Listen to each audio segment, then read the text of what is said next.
Chapter 46. Letters Between Lines and a Rose with Two Thorns. They left Corrivercan with more than just scrolls. Each step forward stirred undercurrents of history, of heart, of tension too polite to name. Back in Edinburgh, the group split for a day of quiet sorting. Edwina met with archivists. Sebastian catalogued inscriptions. Frank played poker with 3 bishops and won a goat. Lady Elizabeth, meanwhile, received 2 letters. The first, handwritten, bold, from the prince. You are the most honest threat I've ever faced. I admire it. Let me show you the other truths I cannot tell the public. The second, written on handmade paper. From Lewis. I trust what we've built, and I trust you to carry it with care.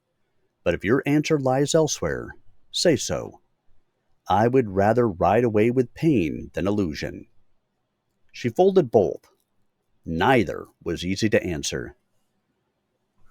You always did collect complications, Tabitha said from across the room, sipping something that smelled herbal and ominous. They arrived uninvited, Elizabeth replied. So did most of our truths. In the evening, the team reassembled at the Royal Scottish Geographical Society, where a new find awaited them. A map. Folded, fragile, sealed with wax and a feather pressed into the seal. Lewis, still composed, translated the Latin margin. A trail of riders. One vanished in Venice, another in Vienna. The third returns. It marks the 3 hearts of witness, Edwina added, places where the line was once broken and can now be restored. The prince, who had arrived quietly in time for tea, spoke up. Then let me take you to Vienna, officially, discreetly, royal escort. Frank whistled. Alliteration. Must be serious. Lewis remained silent. Elizabeth tilted her head. We'll follow the trail. Vienna next, but I decide where I ride. Of course, said the prince, his tone polished.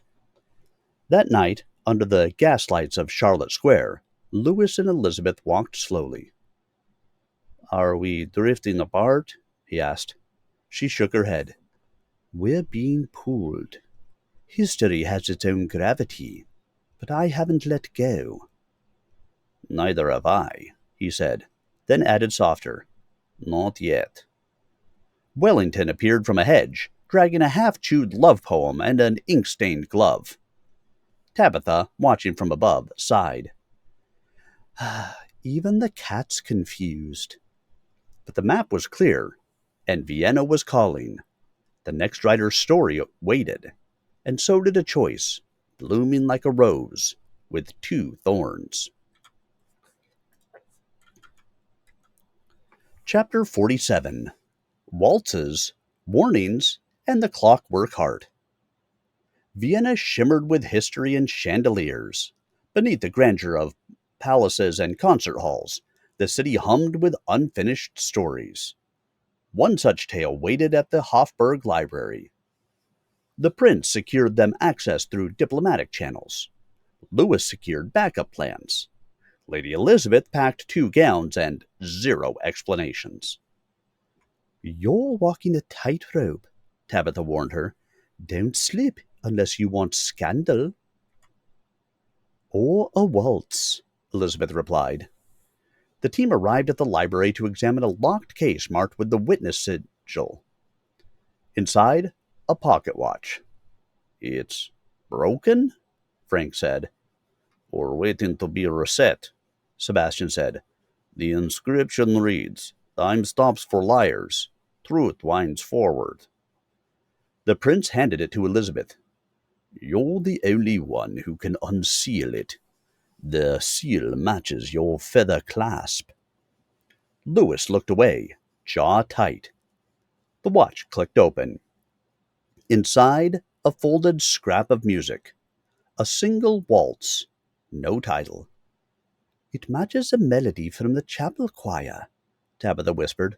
The Rider's Lament, played backward. The prince arranged a formal gathering that evening in a hall near the Danube. It would be, officially, a cultural reception. Unofficially, a listening post. Elizabeth entered on the prince's arm, dressed in sapphire and mystery. Louis stood across the hall with Edwina, watching silently. The orchestra played the unnamed waltz. As the prince led her across the floor, he murmured, "Let them see what legacy looks like when it's reborn." She smiled. "Legacy is earned, not worn." Between movements, they were approached by a masked woman who pressed a note into Elizabeth's glove. "Beware the ticking heart. What winds may also explode." Louis intercepted her at the corner of the hall. "He is using you." "And you're letting me be used, aren't you?" she said, breathless. "Because you won't stop me." He paused, then finally, "Because I trust you, even now." Their hands touched. Just once. Just enough. Outside, Wellington perched on the windowsill, watching lightning roll in from the west. Edwina examined the watch later that night. "The spring inside is fused with ink, memory ink. If it breaks, the song's story dies." "So the waltz is a code, a key, and a trap," Sebastian said. Thunder neighed sharply. "There's our warning," Frank said. "We're dancing on a fuse." As the storm rolled toward Vienna, the witness prepared. The heart had been wound, and someone was ready to let it tick its last. Chapter 48. Fire in the Museum and Secrets Beneath the Score. The next morning dawned gray and heavy. Vienna held its breath. Louis and Sebastian took the pocket watch to the clockwork conservatory at the Vienna Museum of Mechanical Time, searching for insight into the spring fused with memory ink. "We'll need to replicate the song's resonance," Sebastian said, pointing to a brass phonograph. Meanwhile, Lady Elizabeth and the prince met with a royal historian rumored to have catalogued black mare sightings across Austro-Hungarian battlefields. "She was seen before every border collapse," the historian said, "which is why she was arrested." Elizabeth accepted the files with a nod, but her thoughts wandered toward a conversation left unfinished. Louis's words, "I trust you, even now." Edwina and Tabitha returned to the map discovered in Edinburgh, now clearly marked with the music's tempo. Not directions, but timing sequences. Frank quietly rerouted security teams. By afternoon, the team reconvened in the museum's main exhibition hall, turn-of-the-century clocks ticking in eerie harmony. They placed the watch into a specially calibrated echo chamber. Wellington yawned from a velvet bench. The waltz played. The ink reacted. A hidden phrase appeared on the inner cover. To silence a writer, break the rhythm. To preserve her, play it backward through fire. Tabitha muttered, "That sounds awfully specific." Then the lights flickered. A fire alarm shrieked. Smoke began to pour from the ventilation shafts. "Sabotage," Frank growled, shielding the scrolls. Louis grabbed the watch. "We can't let it burn. It holds the original code." The prince rushed to Elizabeth's side. "Come with me. I've secured transport." She hesitated, looked back. Louis held her gaze, holding the watch in one hand, flames licking behind him. She ran to him. "I trust you too," she whispered. Then to the prince, "But not like this." They escaped through a servant tunnel, Thunder waiting outside, agitated but loyal. The museum burned behind them. Wellington leaped into Elizabeth's arms, soot-stained and proud. Later, in hiding, the team decoded the watch's final layer. Beneath the inked phrase was a tiny symbol. 2 horses, one light, one dark, running in a circle. "The witness line is cylindrical," Edwina said. "There was never one final rider, only the next one." Lewis turned to Elizabeth. "Then the choice was never between us. It was between direction." She smiled softly. "And I've chosen to ride forward." Outside, a cold breeze carried the smell of ash. But inside the tent, the watch still ticked. Truth had survived. So had they. And Vienna had not seen the last of its witnesses. Chapter 49. The Western Wind and the Call of Upper Canada. The morning after the fire, Vienna wore the hush of aftermath. Ash clung to the museum's scorched facade, and whispers of royal scandal danced through every salon and stairway. "Time to ride west," Edwina said, folding the final decoded map. Thunder neighed in agreement. The group reconvened in a quiet courtyard outside the city walls. A single raven circled above as Wellington stretched across a luggage trunk marked Maplewood Manor. Lady Elizabeth stood with one gloved hand on Thunder's flank, her eyes not quite meeting the prince's as he arrived. "You'll be missed," he said. She nodded. "And you'll recover. History favors those with time and title." "But you have something rarer," he said. "A choice." She glanced at Lewis, who was adjusting Thunder's saddle. "Yes," she replied, "and I've made it." The prince bowed slightly. "Then I hope he rides well." Lewis stepped beside her. "We ride together." Their journey back across the Atlantic was quiet. The team kept mostly to themselves, reviewing documents, sketching maps, and decoding a final scroll that suggested a lost rider may have once settled in New France. Tabitha looked up from a dusty genealogy chart. "Thunder's line might trace through the signorial system. There could be descendants still in Upper Canada." Sebastian tapped a French colonial record. "And maybe one last message left buried." Edwina sat by the window, watching gulls chase the ship. "Then that's where we go. Home, to see what history left behind." Back in Canada, summer had just begun. Maplewood hummed with bees and gossip. Potts had aired out the manor. A welcome banner fluttered, possibly crafted by local children or Wellington himself. Thunder galloped across the paddock, triumphant. "We've come full circle," Frank said, "and now the circle widens." Their next step would take them north, into the legacy of New France, whispers of Jesuit riders, and a fur trade treaty signed with a hoofprint.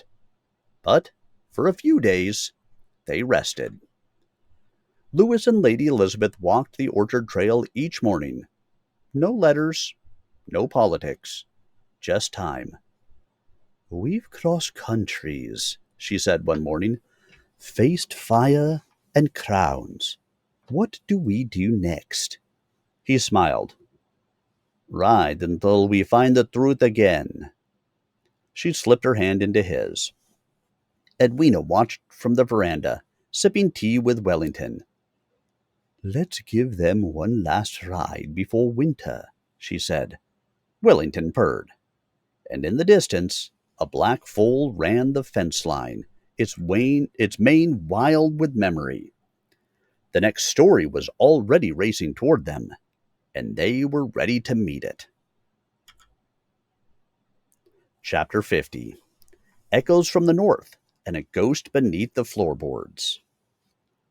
The trail into Upper Canada led them deep into pine-covered ridges and long-forgotten settlements. But even as the witness line called them forward, Maplewood Manor called them back. Something had stirred. It began with a letter, unsigned, written in fading ink. Return at once. The story you buried is digging itself free. Wellington hissed as Edwina read it aloud. Thunder neighed softly. Maplewood never sleeps, Sebastian said, even when we do. The team rerouted south from the northern lakes, carrying with them a copy of the newly uncovered treaty. But as the birch gave way to fields and the manor came into view, the air grew heavier. Tabitha stood at the gates and blinked. Did anyone else see that curtain move? Inside, Potts was waiting, pale, trembling. I didn't want to write, but the mirror cracked on the anniversary again, and something's been opening the blue parlor from the inside. They entered cautiously. The blue parlor smelled of lavender and something darker. Old iron. A tea tray lay shattered, undisturbed for days. Lewis brushed dust from a painting. It's her, he said. Lady Violette, the one murdered here a century ago. Not just murdered, Edwina added. Erased. Her diaries were gone. Her name scratched off the guest register. Frank held up a rusted key. Found this in the pantry. Same crest as the Brotherhood. Tabitha opened the attic. Paper spilled like falling leaves. Receipts, letters, all forged or redacted. One line repeated. Witnesses must forget. Lady Elizabeth descended from the library stairs. I just heard a piano play 3 notes in the West Wing. We don't have a piano in the West Wing. Thunder pawed at the floorboards in the hallway. Wellington stood on the landing. Fur bristled, eyes fixed on something unseen. That night, they lit the fireplaces and unpacked the old case files. Sebastian mapped the murder timeline. She was killed the night the original Thunder disappeared. Edwina turned over a pressed flower, dry as parchment. She was the first Canadian rider. They silenced her. Tabitha whispered, She's not angry. She's waiting. Lewis placed the twin horse seal near the hearth. The flames flared blue. A voice echoed, faint but clear. I rode when they wouldn't. I watched when they turned away. Now, remember me. The next morning, a letter appeared on the front step. No one had delivered it. No footprints in the frost. Inside, the rider buried at Maplewood must be named again. Only then will the truth stop knocking. Wellington placed a paw on the page. So we dig, Edwina said. Not for treasure, for justice. Lady Elizabeth nodded. The manor never forgets, and neither will we. They gathered tools, not of force, but of remembrance. Thunder stood at the door. The story wasn't done. Maplewood still had secrets left to tell.